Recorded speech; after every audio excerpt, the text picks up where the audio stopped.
guided me in my every studies.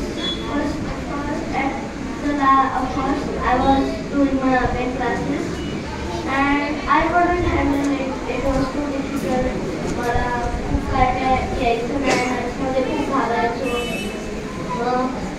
Seema ma'am suggested my mom to come in offline classes. So मी offline classes मध्ये गेलो आणि पहिल्या दिवशी मला कळलं की that is not gonna be so easy, कारण की खूप अभ्यास होता, खूप होमवर्क होता, सगळं होतं.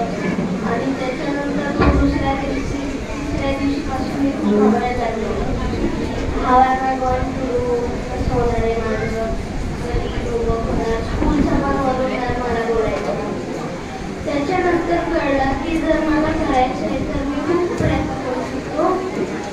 आणि मी मॅथ्स सगळे फॉर्म्युला सगळ्यांना मी सांगायला आवडेल मला की फॉर्म्युला जर तुमचे पाठेत तर तुम्हाला सगळं येईल. Everything for you if you have by handed. आणि मग मॅथ्स खूप हार्ड द्यायचं आणि जीकेला पण मी कमी पडायचो, हे मला कळत होतं.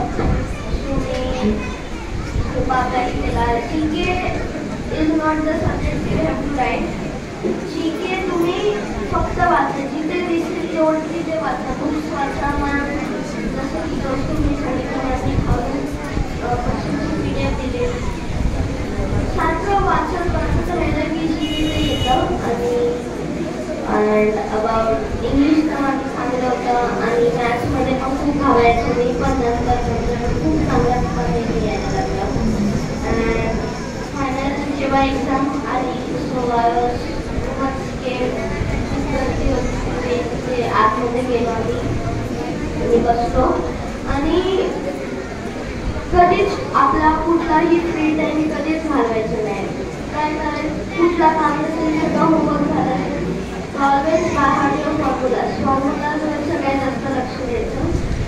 So I sat there and I was by hearting my formulas, just reminding them.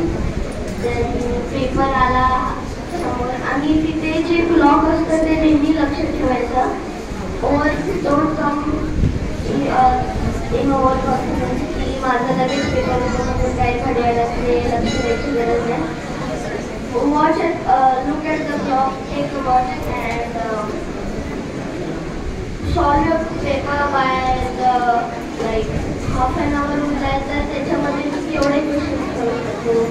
असं सगळं त्या टाईमच्या प्रमाणे सॉल्व करायचं. अँड सीमा मॅम तर खूपच चांगल्या प्रमाणे मला गाईड करत होत्या आणि मार्क जर असत होता तो कॉमन झालेला. आणि सगळ्याच मॅम तेजस्वी मॅमचा खूप मारायचा. कधी पण मार नाही मिळाला ना की काहीतरी रुटीनमध्ये काहीतरी चुकल्यासारखं वाटायचं. म्हणून सगळ्यांना थँक्यू. आणि मी सीमा मॅम आणि बाकीच्या मॅममुळे तिथे उभा राहतो.